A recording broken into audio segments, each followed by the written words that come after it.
અભ્યાસ કરી રહ્યા છીએ ધોરણ 11 વિષય બાયોલોજી ચેપ્ટર નંબર 6 સપુષ્પી વનસ્પતિની અંતઃસંરચના. તેમાં આજનો આપણો જે ટોપિક છે એ છે સ્થાયી પેશીઓ. સ્થાયી પેશીઓ. તો કાલે સ્થાયી પેશીઓમાં આપણે વ્યાખ્યા લખી હતી કે ભાઈ સ્થાયી પેશીઓ કોને કહેવાય છે. તો સ્થાયી પેશીના કોષો એ છે કે જે વિભાજન પામતા બસ એટલે સ્થાયી થઈ ગયા એમ. વિભાજન પામવાની ક્ષમતા ગુમાવે છે. બરાબર. તો એવા પેશીઓ ભેગા થઈને જે પેશી બનાવે એને સ્થાયી પેશી કહેવાય. સ્થાયી પેશીઓ શામાંથી બને છે? કદાચ એવું પૂછાય કે ભાઈ સ્થાયી પેશીઓનું નિર્માણ શામાંથી થાય છે. તો અસલમાં આ જે સ્થાયી પેશીઓ છે એનું નિર્માણ વર્ધમાન પેશીમાંથી જ થાય. શામાંથી થાય?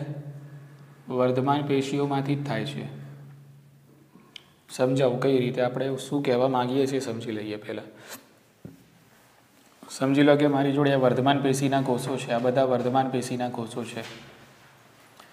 હવે વર્ધમાન પેશીના કોષોની તો શું લાક્ષણિકતા છે કે તેઓ ઝડપથી વિભાજન પામતા જશે. એમની અંદર વિભાજન પામવાની ક્ષમતા. તમને ના દેખાતું તો તમે પાછળ બેસી જાઓ. દેખાય છે બધા? દિશાંતરને દેખાય છે? તો વર્ધમાન પેશીના કોષો સમજી લો કે આ વર્ધમાન પેશીના કોષો છે. તો એની અંદર સતત કોષ વિભાજન પામવાની ક્ષમતા રહેલી છે. હવે જો આ રીતે માની લો કે કોષ વિભાજન છે એ પ્રક્રિયાથી કોષોની સંખ્યામાં સતત આ રીતે વધારો થતો જશે. બરાબર. હવે આમાંના કેટલાક કોષો સમજી લો કે હું બોર્ડર કરું છું આ રીતે. આટલા કોષોની વાત કરીએ. વર્ધમાન પેશીના કેટલાક કોષો છે હવે આગળ કોષ વિભાજન પામતા નથી. બરાબર. અને આગળ કોષ વિભાજન નથી પામતા અને પછી આ જે કોષો છે શું થાય છે? પરિપક્વ થાય છે. અને એ જ રીતે આ કોષો વિભેદિત થતા હોય છે. વિભેદિત એટલે શું? વિભેદિત એટલે કોઈ ચોક્કસ પેશીનું નિર્માણ કરવાનું, કોઈ ચોક્કસ અંગનું નિર્માણ કરવાનું. ખ્યાલ આવી ગયો ને કે? અને આ ચોક્કસ પેશી અને ચોક્કસ અંગનું નિર્માણ કરવું કેમ પડે છે? શું કારણ છે એનું? ચોક્કસ કાર્યો કરવા છે. શું કરવું છે? જ્યાં સુધી ચોક્કસ પેશીઓનું તમે નિર્માણ નહીં કરો ત્યાં સુધી ચોક્કસ કાર્યો થશે નહીં. દાખલા તરીકે વનસ્પતિમાં ખોરાકનું તમારે વહન કરવું છે તો શાનું નિર્માણ કરવું પડે? અન્નવાહક પેશીનું. હા કે ના? પાણી અને ખનિજ ક્ષારોનું તમારે વનસ્પતિમાં વહન કરવું છે તો જલવાહક પેશીનું. બોલો સમજાયું કે નહીં? પ્રકાશ સંશ્લેષણ છે, સંગ્રહ છે, સ્ત્રાવ છે, યાંત્રિક મજબૂતાઈ છે. આ પ્રકારના કાર્યો કરવા હોય તો મૃદુતક, સ્થૂલકોણક અને દ્રઢોતક જેવી પેશીઓનું નિર્માણ કરવું પડે. એટલે તમારે ફક્ત કોષોની સંખ્યામાં વધારો કરી દો એ પૂરતું નથી. બરાબર. કોષોની સંખ્યામાં વધારો તો થવો જોઈએ. એ કામ કોનું છે? વર્ધમાન પેશીનું છે. પણ વર્ધમાન પેશીના જ પછી કેટલાક કોષો શું બને? પરિપક્વ બને, વિભેદન પામે. બરાબર. અને સ્થાયી પેશીઓનું નિર્માણ કરે છે. બોલો સમજી ગયા? એટલે હવે આ સ્થાયી પેશીના કોષો આગળ વિભાજન પામતા નથી. ખ્યાલ આવી ગયો કે? અને પરિપક્વ બને છે, વિભેદિત બને છે અને ચોક્કસ પેશી અને અંગોનું નિર્માણ કરે છે. ક્લિયર? તો અહીં એક લાક્ષણિકતા છે જે આપણે કાલે પણ લખી હતી, આજે પણ અહીંયા લખી દઈએ છીએ. બરાબર કે ભાઈ તેના કોષો વિભાજન પામતા નથી. તેના કોષો આગળ વિભાજન પામતા નથી. આગળ વિભાજન પામતા નથી. કાલે જોયું આપણે સ્થાયી પેશીઓ બે પ્રકારની હોય છે. એક સ્થાયી પેશીઓ કેવી કહેવાશે? સરળ સ્થાયી પેશીઓ. અને બીજા નંબરમાં જે સ્થાયી પેશી છે એ છે જટિલ સ્થાયી પેશી. બોલો ઉતરે છે મગજમાં વાત? એક સરળ અને બીજી જટિલ સ્થાયી પેશી. સરળ સ્થાયી પેશી કોને કહેવાય અને જટિલ સ્થાયી પેશી કોને કહેવાય એની વ્યાખ્યા લખી દઈએ. તો સરળ સ્થાયી પેશી એટલે કે જે સ્થાયી પેશીની અંદર એક જ પ્રકારના કોષો હોય, એટલે કે સમાન રચના અને સમાન કાર્ય ધરાવતા એક જ ક્વોલિટીના કોષો હોય. બરાબર. તો એને શું કહેવાય? સરળ સ્થાયી પેશી. દાખલા તરીકે હું બધા કોષો આ રીતે રાખું છું. જો આ રીતે આમ ગોળાકાર રાખું છું બધા કોષો. બધા કોષોની રચના તમને કેવી દેખાય છે? સમાન દેખાય છે. અને આ બધા કોષો એક જ કાર્ય કરે છે. બરાબર? એટલે કે જે સ્થાયી પેશીમાં એક જ પ્રકારના કોષો આવેલા હોય, બરાબર ને? વાત પૂરી થઈ ગઈ. અને એ કોષો સમાન રચના અને શું ધરાવતા હોય? સમાન કાર્ય ધરાવતા હોય, બરાબર? તેવી સ્થાયી પેશીને શું કહેવાય? સરળ સ્થાયી પેશી, બરાબર? તો વ્યાખ્યા લખી દઈશું આપણે અહીંયા. તેમાં એક જ પ્રકારના કોષો કે જે સમાન રચના અને સમાન કાર્યો ધરાવે છે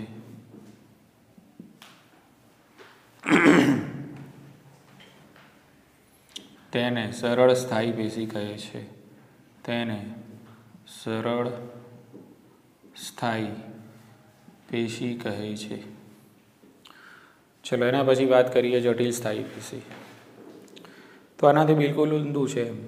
જટિલ સ્થાયી પેશી એટલે આમાં એક જ પ્રકારના કોષોએ ભાગ લીધો, આમાં વિવિધ પ્રકારના કોષો ભાગ લેશે, બરાબર ને? અને દરેક કોષોનું કાર્ય કેવું હશે? અલગ અલગ હશે. અને દરેક કોષનો આકાર પણ કેવો હશે? અલગ અલગ હશે, બરાબર? સમજાયું? હા કે ના? સિમ્પલ લોજિક છે. તો લખી દઈએ ફટાફટ. જટિલ સ્થાયી પેશી એટલે શું? કે તેમાં વિવિધ પ્રકારના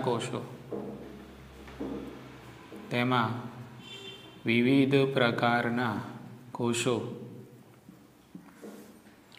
ભાગ લે છે,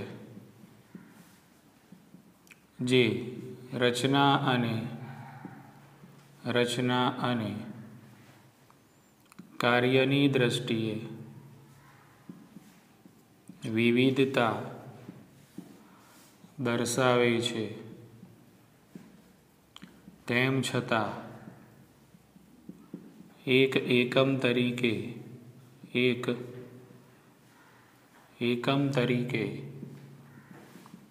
કાર્ય કરે છે.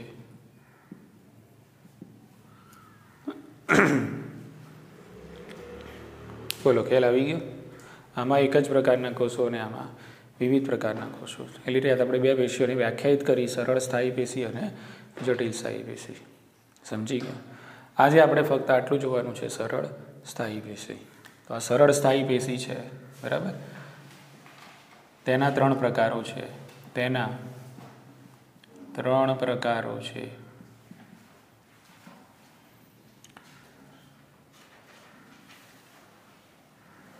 સૌથી પહેલા આપણે જોઈએ છે અહીંયા મૃદુતક પેશી. એના પછી આપણે જોઈશું સ્થૂલ કોણક પેશી.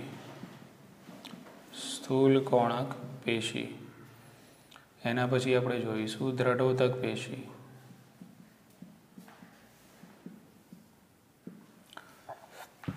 તો સરળ સ્થાયી પેશી છે, એના ત્રણ પ્રકારો છે: મૃદુતક, સ્થૂલ કોણક અને દ્રઢોતક. હવે જોઈએ મૃદુતક પેશી વિશે. તો અહીંયા આપણે ટાઇટલ આપીશું મૃદુતક પેશી.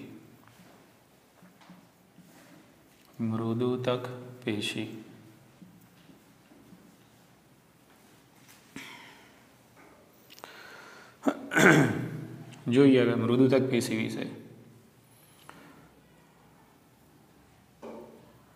તો આ જે હું કોષો દોરી રહ્યો છું, સમજી લો કે આ જે કોષો છે મૃદુતક પેશીના કોષો છે. આ કઈ પેશી છે? મૃદુતક પેશી છે. તો કોઈ પણ પેશી વિશે આપણે લખીએ તો અલગ અલગ મુદ્દા પાડીને આખી પેશીને આપણે યાદ રાખવાનું. એક તો એનું સ્થાન યાદ રાખવાનું કે ક્યાં આવેલી છે, પછી એની રચના યાદ રાખવાની, બરાબર? કે ભાઈ એની રચના શું છે, કોષો કયા આકારના છે, કઈ રીતે ગોઠવાયેલા છે, બરાબર ને? કે અને ત્રીજું એનું કાર્ય, કે ભાઈ આ પેશી છે વનસ્પતિમાં શું કાર્ય કરે છે. બોલો, સમજાયું? હા કે ના? બરાબર ને? ઓકે. તો મૃદુતક પેશી ક્યાં જોવા મળે છે? તો આપણે પહેલાં લખીશું કે ભાઈ તે વનસ્પતિના બધા જ ભાગોમાં જોવા મળે છે. તે વનસ્પતિના બધા જ ભાગો, જેવા કે મૂળ, પ્રકાંડ, પર્ણો, પુષ્પો, બીજ વગેરેમાં જોવા મળે છે.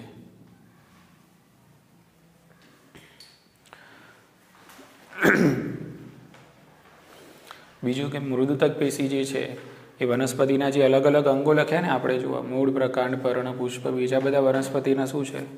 અલગ અલગ અંગો છે. તો અંગોની અંદર એ ચોક્કસ ઘટકોના નિર્માણમાં ભાગ લે છે. શું બનાવશે? ચોક્કસ ઘટકોના નિર્માણમાં ભાગ લેશે. તો બીજો મુદ્દો લખીશું, તે અંગોમાં ચોક્કસ ઘટકો બનાવે છે.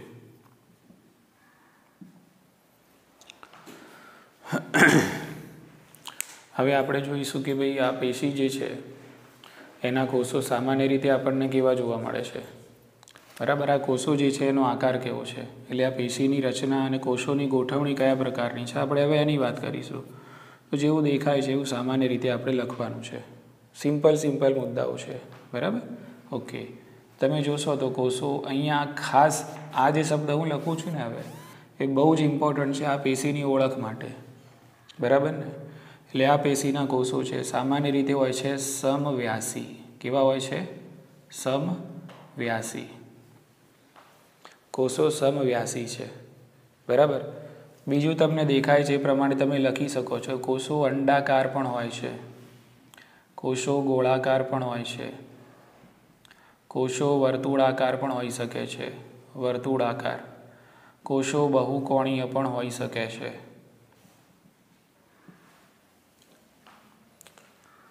તો કોષોના આકારની ખબર પડી ગઈ ને કે ભાઈ મૃદુતક પેશીમાં કયા આકારના કોષો આવેલા હોય છે.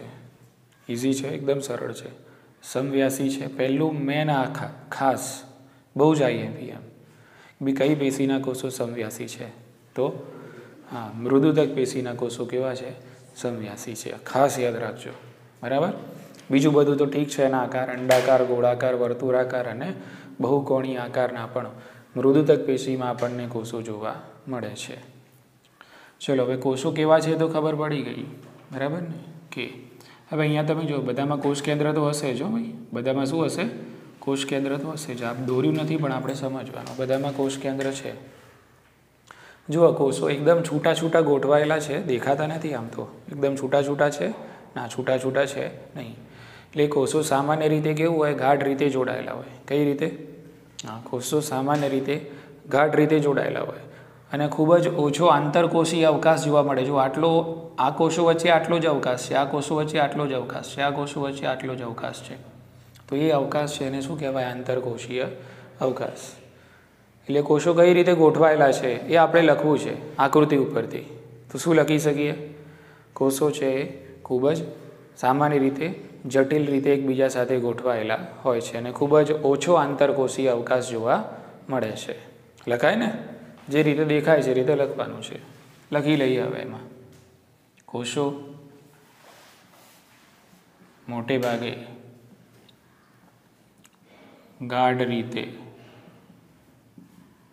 જોડાયેલા છે અને ખૂબ જ ઓછો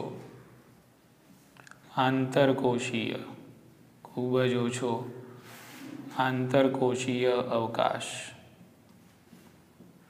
અવકાશ જોવા મળે છે.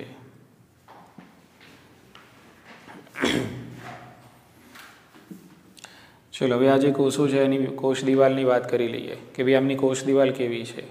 તો મૃદુતક પેશીના જે કોષો છે એમની કોષ દિવાલ પાતળી હોય છે. પાતળી હોય છે એનો મતલબ એમ કે એના ઉપર ફક્ત સેલ્યુલોઝ હોય. શું હોય? સેલ્યુલોઝ. એટલે આ કોષોની કોષ દિવાલ છે પાતળી અને સેલ્યુલોઝની બનેલી હોય છે. વાત પૂરી થઈ ગઈ. આ કોનું વર્ણન થયું? મૃદુતક પેશીની કોષ દિવાલનું. ક્લિયર ને? તો એ લખી દઈએ. તેમની કોષ દિવાલ પાતળી તથા સેલ્યુલોઝની બનેલી છે.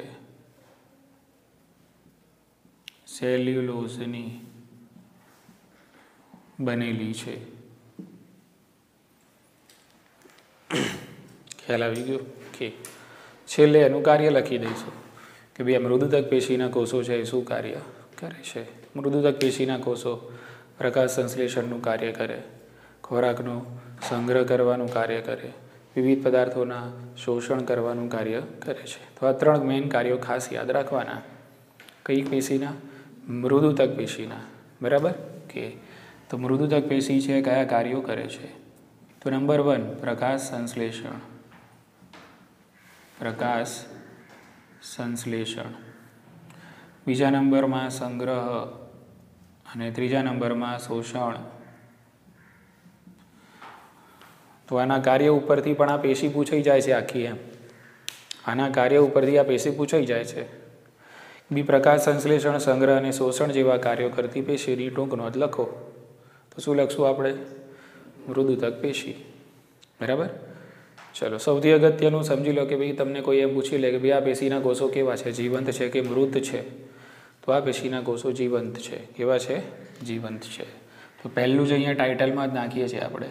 ઓકે ભાઈ તેના કોષો જીવંત છે. જીવંત કેમ છે? તો જુઓ કોષ દિવાલ પાતળી છે અને આની અંદર આવેલું હોય છે આ બધું જ શું કહેવાશે? કોષ દિવાલના સિવાય, કોષ દિવાલ સિવાય બધું જે અંદર આવેલું હોય બધું કહેવાય જીવરસ. બધું શું કહેવાય? કોષ દિવાલ જીવરસમાં ના આવે. કેમ ના આવે? કારણ કે નિર્જીવ છે. કોષ દિવાલ કેવો ઘટક છે? આપણે ભણી ગયા ને આગળ કોષ રચનામાં ભણી ગયા. કોષ જીવનનો એકમ એમાં પહેલા ટાઇટલમાં જ લખ્યું હતું આપણે બી કોષ દિવાલ કોષનો નિર્જીવ ઘટક છે. અને આપણે શું બોલીએ છીએ? જીવરસ.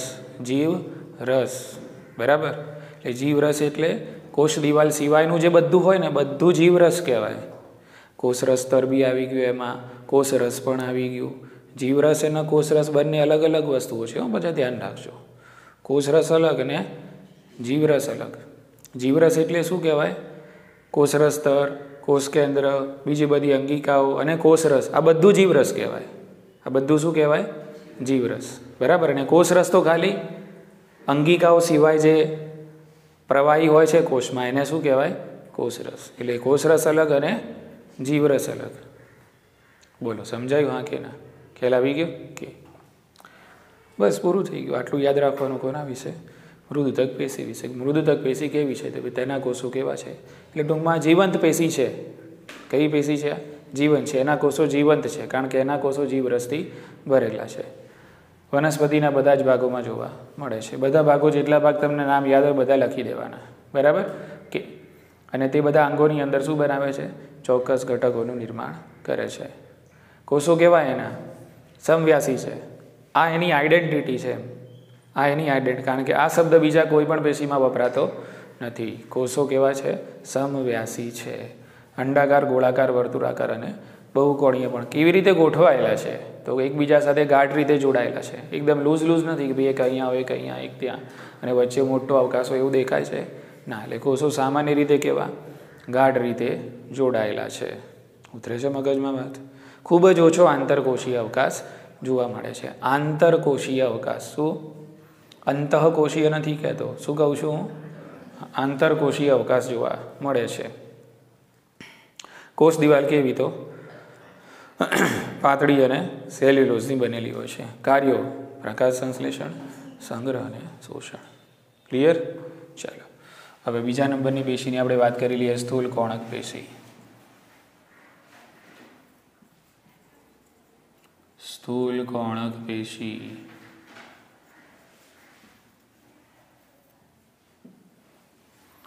પહેલાંની આકૃતિ દોરી દઈએ પછી સમજવાનો પ્રયત્ન કરીએ આપણે. બરાબર. કંઈક આકૃતિ આ પ્રમાણે એની હોય છે.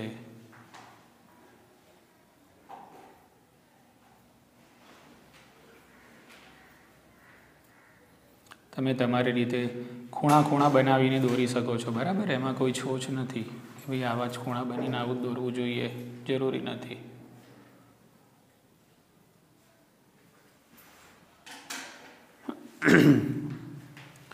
તો આજે આપણે આકૃતિ દોરીએ કઈ છે? સ્થૂલ કોણક પેશીની છે. ક્લિયર ને? કે જો પેલા જે નામ છે ને એને સમજી લઈએ. સ્થૂલ કોણક. સ્થૂલ કોણક. કોણક એટલે ખૂણા થાય. કોણક એટલે શું થાય? ખૂણા થાય. સ્થૂલ એટલે સ્થૂલન થયેલું હોય. આ પેશીને સ્થૂલ કોણક નામ કેમ આપ્યું છે? કારણ કે આ પેશીના કોષોના જે ખૂણાઓ છે ને એ સ્થૂલિત થયેલા હોય છે. કેવા હોય છે? સ્થૂલિત થયેલા. એટલે આ જે ખૂણાઓ છે ને, આ ખૂણાઓ અહીંયા, આ ખૂણાઓ ઉપર આપણને જોવા મળે આ રીતે સ્થૂલન. ખૂણા ઉપર શું જોવા મળે? બોલો હા કે ના, ખબર પડે છે ભાઈ? આ પેશીના કોષોના ખૂણાઓ ઉપર આપણને વિવિધ પદાર્થોનું સ્થૂલન વધારે જોવા મળે છે. એટલે આ પેશીના કોષોના ખૂણાઓ કેવા થયેલા હોય છે? સ્થૂલિત થયેલા હોય છે. એટલે કહેવાય સ્થૂલ કોણક. ઉતરી મગજમાં વાત? ખ્યાલ આવી ગયો ને? કે એટલે પહેલાં સ્થૂલ કોણક કેમ કહેવાય છે લખી દઈએ. પછી બીજો પ્રશ્ન શું થાય આપણા મનમાં કે ભાઈ ખૂણા ઉપર સ્થૂલન તો થયેલું છે, પણ મેક્સિમમ સ્થૂલન શાનું જોવા મળે છે? શું ત્યાં બધું ભેગું શું થઈ જાય છે એમ? તો ત્યાં ભેગું થઈ જતું હોય છે સેલ્યુલોઝ, હેમિસેલ્યુલોઝ અને પેક્ટિન. શું થાય છે ભેગું? સેલ્યુલોઝ, હેમિસેલ્યુલોઝ અને પેક્ટિન. આ બધું ત્યાં ભેગું થાય છે. એટલે પહેલાં શબ્દ શું કહેવા માગે છે એ લખી લઈએ. બરાબર ને? કે તો અહીંયા આપણે લખીશું આ પેશીના કોષો ખૂણાઓમાં સ્થૂલિત થયેલા હોય છે. સ્થૂલિત થયેલા હોય છે, જેમાં સેલ્યુલોઝ, હેમિસેલ્યુલોઝ,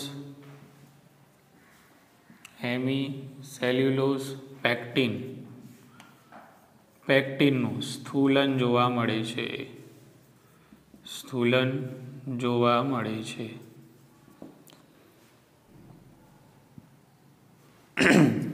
બોલો ખ્યાલ આવી ગયો? ચલો હવે આ પ્રકારની પેશી તમને ક્યાં જોવા મળશે એમ, અને આ પ્રકારની પેશી શું કાર્ય કરશે એ તો છેલ્લે ડિસ્કસ કરીએ છીએ આપણે. તો આ પ્રકારની પેશી આપણને ક્યાં જોવા મળશે? તો સામાન્ય રીતે જે દ્વિદળી વનસ્પતિ હોય ને, દ્વિદળી આપણે જોઈ ગયા ને, બે વર્ગ હોય સપુષ્પી વનસ્પતિમાં, એક દળી અને દ્વિદળી. તો સામાન્ય રીતે દ્વિદળી વનસ્પતિના જે અધિસ્તર હોય, અધિસ્તર સમજાવું છો, ધ્યાન રાખો. દાખલા તરીકે હું મૂળનો આડો છેદ લઉં છું. શું લઉં છું? મારી જોડે આ મૂળ છે, સમજી લો કે આ મૂળ છે, બરાબર ને? એનું આ રીતે છેદ લઉં છું. આટલો મૂળનો ટુકડો મળ્યો મને વચ્ચેથી, મૂળની સ્લાઇસ કરી મેં. શું કરી? સ્લાઇસ. એ સ્લાઇસને પછી આમ જોઉં છું સૂક્ષ્મદર્શક યંત્રમાં, બરાબર ને? કે તો એમાં મને આ રીતે અલગ અલગ સ્તરો દેખાય છે. આ રીતે આમ અલગ અલગ સ્તરો દેખાય છે. સૌથી ઉપર આ જે કોષોનું સ્તર મને આ રીતે દેખાય છે, આને હું કહું છું અધિસ્તર. શું કહેવાય આને? અધિસ્તર. પછી એની નીચે મને આ રીતે કોષો દેખાય છે. આમ એની નીચે મને આ રીતે કોષો દેખાય છે, બરાબર? એની નીચે મને આ રીતે ગોળાકાર કોષો દેખાય છે. આ જ ચેપ્ટરમાં તમે જોશો, બરાબર? આ જ ચેપ્ટરમાં તમે પાછળની મૂળની, દ્વિદળી મૂળની આકૃતિ જોશો તો તમને ખ્યાલ આવશે, બરાબર? કે એ જ રીતે અંદર હોય છે પરિચક્ર. એટલે આ ઉપરનું અધિસ્તર કહેવાય. આ શું કહેવાય? અધિસ્તર. સમજાયું? અધિસ્તરની નીચે, બરાબર? તો દ્વિદળી વનસ્પતિમાં આ જે અધિસ્તર હોય છે, અધિસ્તરની નીચેના ભાગોમાં કઈ પેશી જોવા મળે તમને? સ્થૂલ કોણક પેશી જોવા મળે છે. બોલો સમજાયું હા કે ના? સિમ્પલ છે. દ્વિદળી વનસ્પતિમાં આ સૌથી ઉપરનું સ્તર જે છે કયું છે? દરેકમાં હોય જ. એવું નહીં કે દ્વિદળી વનસ્પતિમાં જ અધિસ્તર હોય. મૂળમાં પણ હોય, પ્રકાંડમાં પણ હોય અને પર્ણમાં પણ હોય. પણ અધિસ્તર એટલે કેવું? સૌથી ઉપરનું સ્તર. એટલે શું કહેવાય એને? અધિસ્તર. ઉતરી મગજમાં વાત? એટલે ખાસ કરીને દ્વિદળી વનસ્પતિના અધિસ્તરના જે નીચેના સ્તરો છે, નીચેના સ્તરોમાં આપણને સ્થૂલ કોણક પેશી જોવા મળે છે. સેટ થયો મુદ્દો? બરાબર, લખી દઈએ. દ્વિદળી વનસ્પતિના અધિસ્તરના નીચેના ભાગોમાં, અધિસ્તરથી નીચેના ભાગોમાં જોવા મળે છે. ચલો, જોવા તો મળે છે. પછી કયા સ્વરૂપે હોય એમ? સળંગ સ્તર સ્વરૂપે હોય કે પછી નાના નાના ટુકડાઓ સ્વરૂપે હોય? તો બંને સ્વરૂપે હોઈ શકે છે. ઘણીવાર આ પેશી છે એ સળંગ સ્તર પણ બનાવે. શું બનાવે? આમ જે રીતે આ તમને દેખાય છે ને આખું આ અધિસ્તરનું આખું સ્તર છે. શું છે? અધિસ્તરનું આખું સ્તર છે. બરાબર ને? તો ઘણીવાર આ પેશી તમને સ્તર સ્વરૂપે પણ જોવા મળે અને ઘણીવાર આ પેશી તમને એવું પણ જોવા મળે કે આ રીતે આમ અલગ અલગ ટુકડાઓમાં છે. એક ટુકડો અહીંયા છે, પછી બીજો ટુકડો આ રીતે અહીંયા છે. ખ્યાલ આવી ગયો? એટલે આમ સ્તર ના બનાવે, અમુક જગ્યાએ સ્તર ના બને, અમુક જગ્યાએ આવી રીતે કઈ રીતે વિભાજિત થયેલી હોય? ટુકડાઓમાં વિભાજિત થયેલી હોય. બોલો, ખ્યાલ આવી ગયો? સમજાય છે? લખી દઈએ આ રીતે. બરાબર કે તો તે સ્તરો સ્વરૂપે અથવા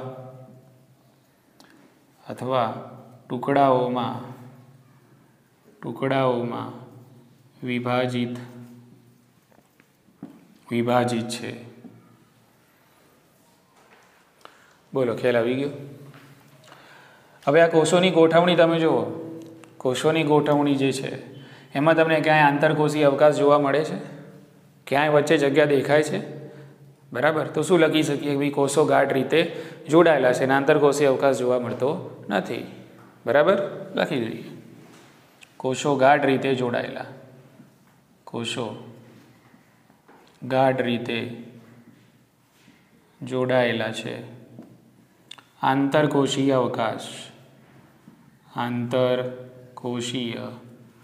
અવકાશ જોવા મળતો નથી.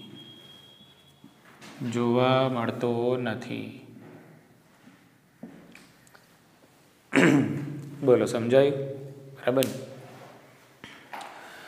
બીજું આમાં યાદ રાખશું. હવે કોષો કયા આકારના છે? જે રીતે આપણે અહીંયા લખ્યું ને, સમવ્યાસી, અંડાકાર, ગોળાકાર, વર્તુળાકાર, બહુકોણીય. બરાબર. તેમાંથી 3 મુદ્દા આમાં ખેંચી લઈએ. શામાં? સ્થૂળ કોણકની અંદર. આમાંથી લઈશું આપણે અંડાકાર, વર્તુળાકાર અને બહુકોણીય. બહુકોણીય તો દેખાય છે ને આપણને અહીંયા. એટલે બહુકોણીય તો આના માટે મોસ્ટ આઈએમપી. જે રીતે આના માટે શું મોસ્ટ આઈએમપી છે? સમવ્યાસી. એવી રીતે આના માટે બહુકોણીય મોસ્ટ આઈએમપી છે. એટલે આ પેશીના કોષો બહુકોણીય પણ હોઈ શકે, અંડાકાર પણ હોઈ શકે, વર્તુળાકાર પણ હોઈ શકે છે. ઇઝી, લખી લઈએ. આ પેશીના કોષો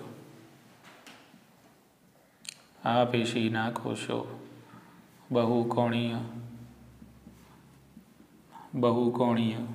અંડાકાર કે વર્તુળાકાર હોય છે.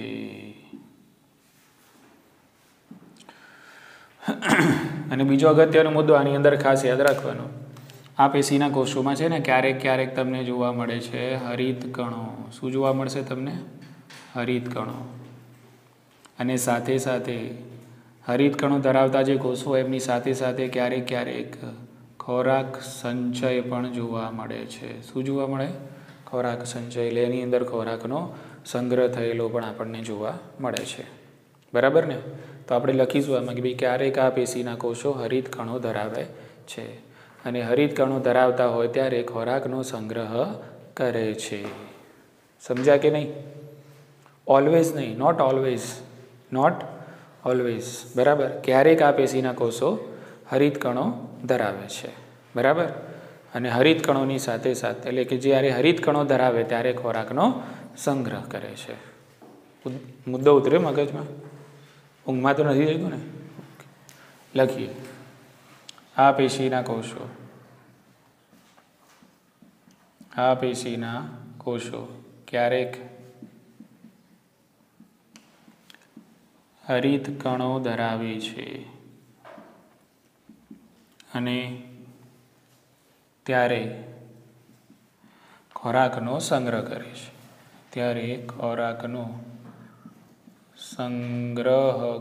છે.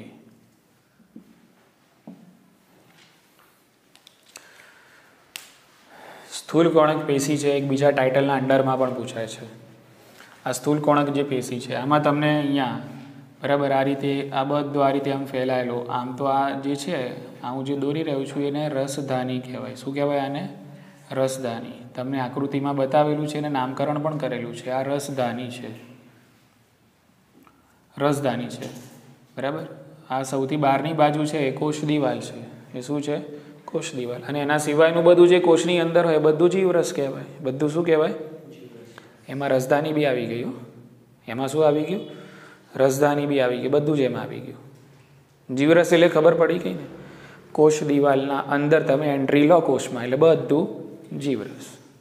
એ પછી કોષરસ બી આવી ગયું અને બધી અંગિકાઓ પણ આવી ગઈ. ઉતરી મગજમાં વાત? બરાબર ને? કે તો અહીંયા આપણે ખાસ એક વાત યાદ રાખીશું કે ભાઈ આમાં પણ જીવરસ હોય છે. એટલે જેમાં જીવરસ હોય જીવંત, ટૂંકમાં જેમાં જીવરસ હોય જીવંત પેશી કહેવાય. બરાબર ને? ઓકે. એટલે આ પણ પેશી આના જેવી જ કેવી છે? જીવરસ ધરાવતા જીવંત કોષો ધરાવે છે. અને ખાસ આ પેશીનું કાર્ય યાંત્રિક મજબૂતાઈ આપે છે. શું આપે છે? હા, યાંત્રિક મજબૂતાઈ આપે છે. એટલે આ પેશી કઈ રીતે પૂછાય છે? જીવંત યાંત્રિક પેશીની ટૂંક નોંધ લખો. શું પૂછાય છે? જીવંત યાંત્રિક પેશીની ટૂંક નોંધ લખો. બરાબર? આના પછીની જે ત્રીજી પેશી છે ને, કઈ? હા, આના કોષો મૃત હોય છે. આ પણ યાંત્રિક મજબૂતાઈ જ આપે છે.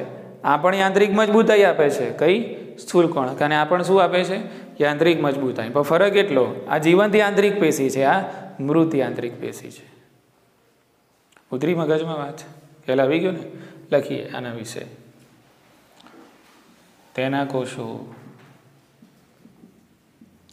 જીવંત છે અને જીવરસ ધરાવે છે. જીવરસ ધરાવે છે. તેને જીવંત યાંત્રિક પેશી પણ કહે છે. તેને જીવંત યાંત્રિક પેશી પણ કહે છે.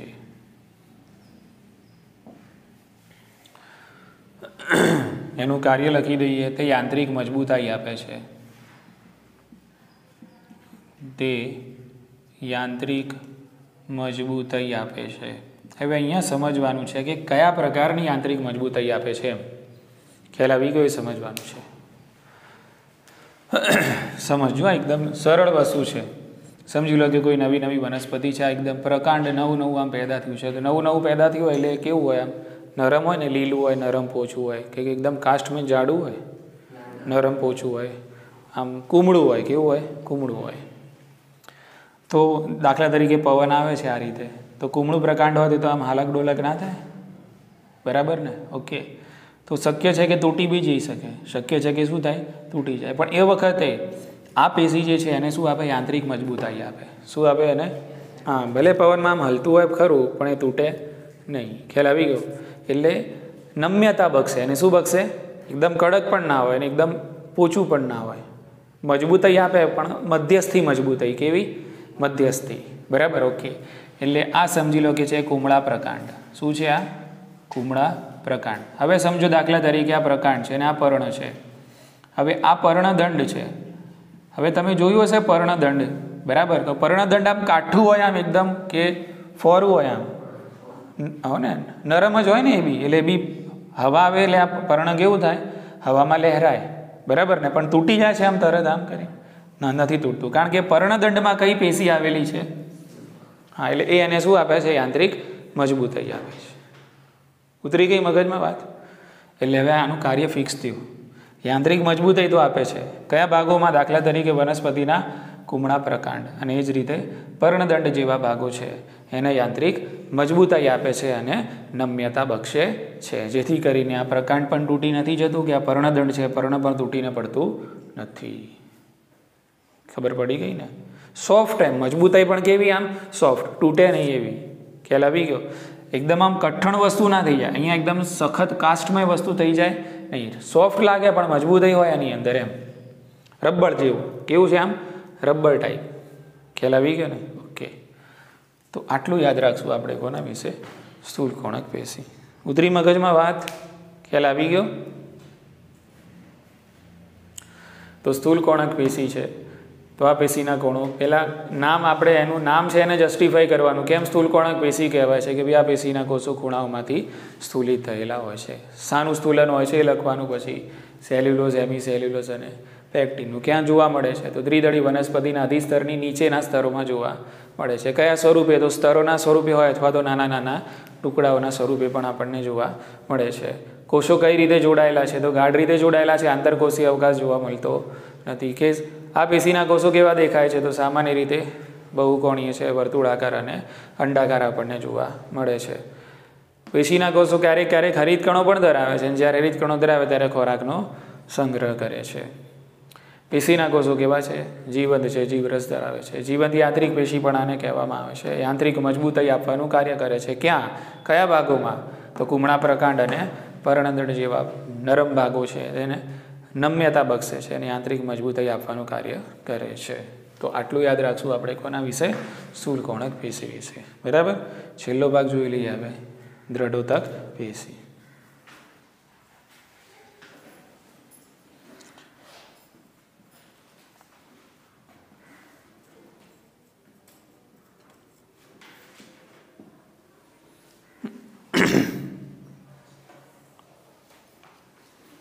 ચાલો, તો પહેલાં દ્રઢોતક પેશી શું છે એ સમજી લઈએ. બરાબર. કેમ એને દ્રઢોતક કહેવાય છે? તો દ્રઢોતક પેશીની અંદર તમને આ રીતે આમ બે આકૃતિઓ આપેલી છે. એક આ રીતે કોષો બતાવેલા છે, એક આ રીતે આમ ગોળાકાર કોષો તમને બતાવેલા છે. બરાબર ને? ઓકે, સમજવાનો પ્રયત્ન કરીએ. પહેલાં તો લખશું કે ભાઈ આ પેશીના કોષો મૃત છે. પહેલું યાદ રાખશું, આ પેશીના કોષો કેવા હોય છે? મૃત છે. મૃત કેમ છે? કારણ કે જીવરસ નથી ધરાવતા, જીવરસ વિહીન છે. કેવા છે? હા, આ બંનેમાં તો શું જોવા મળ્યું તમને? જીવરસ જોવા મળ્યું, પણ આમાં જીવરસ છે નહીં, એટલા માટે મૃત છે. એમ જીવરસ ધરાવતા નથી એટલા માટે કેવા છે? એટલા માટે મૃત છે. બરાબર. આ પેશીના કોષો મૃત છે કારણ કે જીવરસ વિહીન છે. કારણ કે જીવરસ વિહીન છે.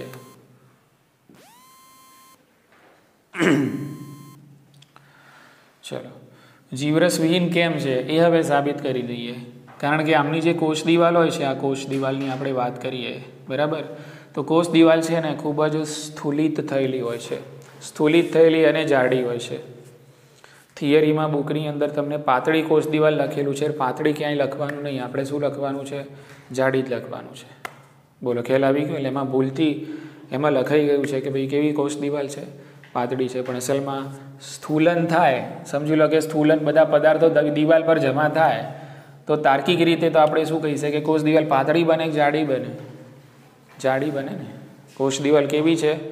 આકૃતિમાં તમને આપેલું છે કે જાડી કોષ દિવાલ. તમે એની આકૃતિ જોશો તો આકૃતિમાં નામકરણમાં તમે જોશો કેવી છે? જાડી કોષ દિવાલ. પણ થિયરીમાં શું કીધું છે? પાતળી કોષ દિવાલ. એટલે જાડી કોષ દિવાલ સાચું છે. આટલી ખબર પડી ગઈ. ઓકે, તો લખીશું આપણે આ પેશીના કોષો, આ પેશીના કોષો જો અહીંયા તમને દેખાય છે ને, સામાન્ય રીતે લાંબા હોય છે. કેવા હોય છે? લાંબા. બીજું, જાડી કોષ દિવાલ ધરાવે છે. જાડી કોષ દિવાલ ધરાવે છે. દિવાલ પર તમે જોશો ને તો દિવાલ પર લિગ્નિનનું સ્થૂલન થયેલું હોય છે. લિગ્નિનનું સ્થૂલન થયેલું હોય છે. કોષ દિવાલ જાડી હોય ને, કોષ દિવાલ જાડી હોય ને એટલે પાણી સરળતાથી અંદર પ્રવેશી શકે નહીં. એટલે ધીમે ધીમે જીવરસ કોષો ગુમાવે એમ ધીમે ધીમે પાણીની ટાંકી ખાલી થાય એવું સમજવાનું. પાણી આવતું જ નથી એટલે ધીમે ધીમે પાણીની ટાંકી શું થાય છે? ખાલી થાય છે. બરાબર. તમે કોષ દિવાલને જાડી બનાવી દીધી. જાડી કઈ રીતે બનાવી? તમે કોષ દિવાલ પર સ્થૂલન કર્યું. શાનું? લિગ્નિનનું. પાણી અંદર સરળતાથી જતું નથી એટલે ધીમે ધીમે જીવરસ કેવો થઈ જાય છે? ખાલી થાય છે અને કોષો કેવા બને છે? મૃત બને છે. બોલો, સમજી ગયા? હા કે ના? બરાબર ને? ઓકે, બીજું, આ જે કોષો છે, બરાબર, આ કોષોમાં તમને ખાડા જોવા મળે, ગર્ત જોવા મળે. સમજી લો કે આ પોઈન્ટ આ રીતે હું કરું છું, સમજવાનું વાત છે. બરાબર. ઓકે, બોલો, ખ્યાલ આવી ગયો? ઓકે, તો અહીંયા તમને આ જે જોવા મળે છે આ છે ખાડાઓ, ગર્તો કહેવાય. આ શું કહેવાશે? ગર્તો. અંગ્રેજીમાં કહેવાય પીટ્સ. પીટ્સ, ખાડાઓ. બરાબર. તમે એમ કહેશો સર આ ખાડાઓ કેમ પડે? એમ તો જ્યાં સ્થૂલન ન થયેલું હોય, શું હોય? જ્યાં સ્થૂલન ના થયેલું હોય, અહીંયા લિગ્નિનનું સ્થૂલન નથી થયેલું એટલે અહીંયા આ રીતે આમ ખાડા જેવી રચના આપણને દેખાય. બોલો, સમજાય છે? અહીંયા સ્થૂલન થયેલું નથી એટલે અહીંયા શું પડે? નાના નાના ખાડાઓ પડે. બરાબર. અહીંયા તમે જોશો, અહીંયા બીજો બધો ભાગ આનો જાડો છે, બરાબર ને, પણ અહીંયા સ્થૂલન થયેલું નથી. બોલો, ખ્યાલ આવી ગયો? ઓકે. તો અહીંયા સ્થૂલન થયેલું નથી એટલે અહીંયા પણ પડે છે ગરતો. શું પડે છે? ગરતો. ક્લિયર ને? કે તો અહીંયા દ્રઢોદક પેશીની કોષ દિવાલમાં તમને નાના નાના ગરતો અને ખાડાઓ જેવી રચના દેખાય છે, અને એક પણ હોઈ શકે છે અથવા તો ઘણા બધા પણ હોઈ શકે છે. ક્લિયર? લખી દઈએ મુદ્દો. તેની દિવાલમાં, કોષ દિવાલમાં એટલે તેની દિવાલમાં જ્યાં સ્થૂલન ગેરહાજર છે ત્યાં નાના ખાડાઓ અને ગરતો જોવા મળે છે, જે એક કે ઘણા હોઈ શકે છે.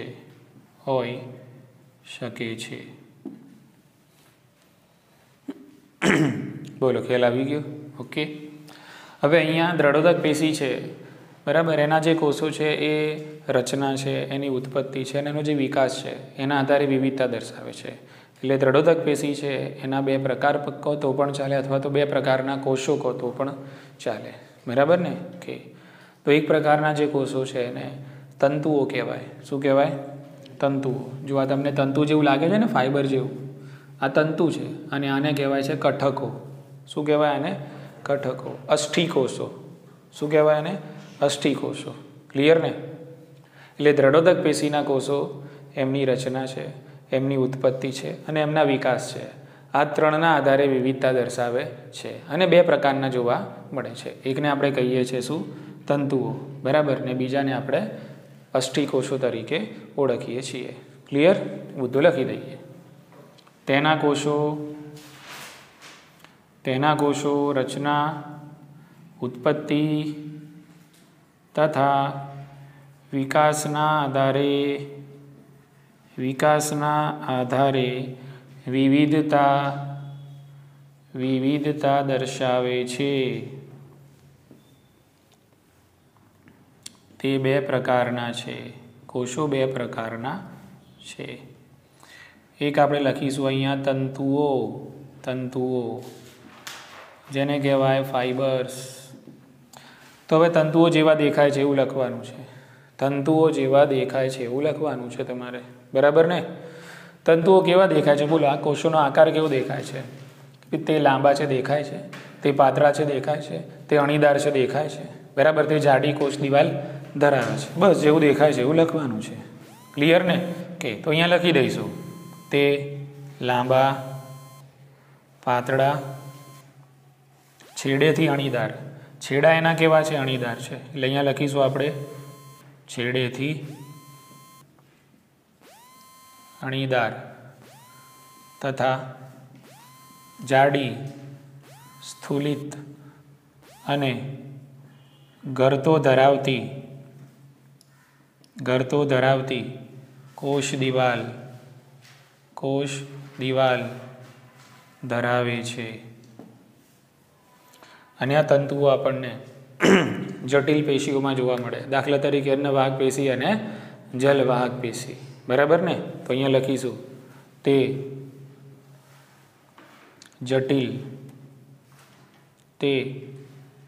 જટિલ પેશીઓમાં જોવા મળે છે.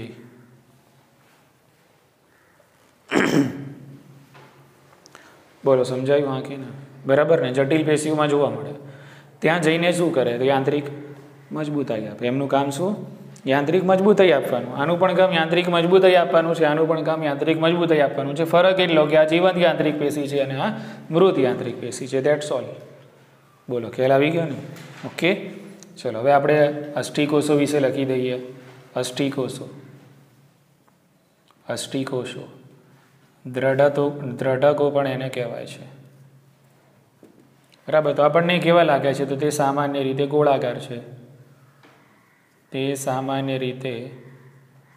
ગોળાકાર છે. ગોળાકાર લખી શકો તમે, અંડાકાર લખી શકો, ગોળાકાર છે, અંડાકાર છે. તે વધુ સ્થૂલિત અને ખૂબ જ જાડી કોષ દિવાલ ધરાવે છે. અને ખૂબ જ જાડી કોષ દિવાલ ધરાવે છે. બોલો, ખ્યાલ આવી ગયો? આની કોષ દિવાલ કેવી હોય છે? ખૂબ જ જાડી હોય છે. બહુ બધું સ્થૂલન થયેલું હોય આમાં. આની પણ કોષ દિવાલ જાડી જ હોય છે, પણ આના કરતાં અષ્ટિકોષોની કોષ દિવાલમાં સ્થૂલનનું પ્રમાણ કેવું હોય?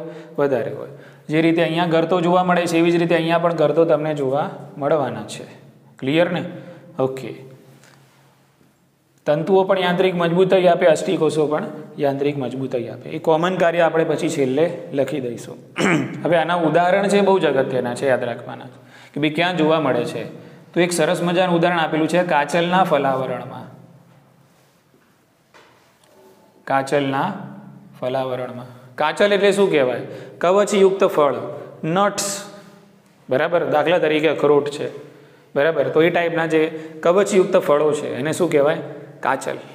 બરાબર? તો એમના શામાં જોવા મળે? ફલાવરણમાં. કારણ કે ત્યાં મજબૂતાઈ જ જોઈએ ને ભાઈ. અખરોટનું જે બહારનું પડ છે, ખોપરી જેવું જ હોય છે ને આખું, મજબૂતાઈ કેમ મળી એને? કારણ કે ત્યાં કઈ પેશી છે? હા, એટલે મજબૂતાઈ મળી. ઉતરી મગજમાં વાત સેટ થાય છે મુદ્દો? બરાબર ને? તો ક્યાં જોવા મળે છે? તો કાચલના ફલાવરણમાં. બરાબર? કે બીજું જામફળ, નાશપતિ, ચીકુ જેવા ફળોના ઘર પ્રદેશમાં. જેવા ફળોના ઘર પ્રદેશમાં. ઘર પ્રદેશમાં. ચાના પર્ણોમાં. ચાના પર્ણોમાં. અને ચોથું યાદ રાખજો, જે સિંબી કુળની વનસ્પતિ છે એના બીજા વર્ણમાં. કઠોળ વર્ગની જે વનસ્પતિ છે એના બીજા વર્ણમાં. લખી દઈએ આપણે. સિંબી કુળની વનસ્પતિના બીજા વર્ણમાં. તો આ ખાસ બહુ જ આઈએમપી એમ ખ્યાલ આવી ગયો ને? ઊંધું સીધું ના થઈ જાય, યાદ રાખવાનું. કાચલના બીજા વર્ણમાં ના થઈ જાય. બરાબર ને? કાચલના ઘર પ્રદેશમાં ના થઈ જાય. ઊંધું સીધું ના થઈ જાય. કે ભાઈ જામફળના પર્ણોમાં ના થઈ જાય. ખ્યાલ આવી ગયો ને? કે આ પેશી ક્યાં જોવા મળે છે? કાચલના ફલાવરણમાં. જામફળ, નાશપતિ, ચીકુ જેવા ફળોના ઘર પ્રદેશમાં. ચાના પર્ણોમાં. અને સિંબી કુળની વનસ્પતિના બીજા વર્ણમાં આપણને જોવા મળે છે. અને ઓવરઓલ આપણે આને કહી દઈએ પહેલાં કે ભાઈ આ છે મૃત યાંત્રિક પેશી. મૃત યાંત્રિક પેશી છે. તે યાંત્રિક મજબૂતાઈ આપે છે. તે યાંત્રિક મજબૂતાઈ આપે છે. બોલો, ખ્યાલ આવી ગયો? તો આટલું આપણે યાદ રાખીશું. કોના વિશે? દ્રઢોદક પેશી વિશે. તો અહીંયા આપણી સ્થાયી પેશી પૂરી થઈ. બરાબર ને? તો એમાં આપણે ફક્ત જોયું કઈ? સરળ સ્થાયી પેશી, મૃદુતક પેશી, સ્થૂળકોણક પેશી અને દ્રઢોદક પેશી. બરાબર? ચલો પૂરું કરી દઈએ.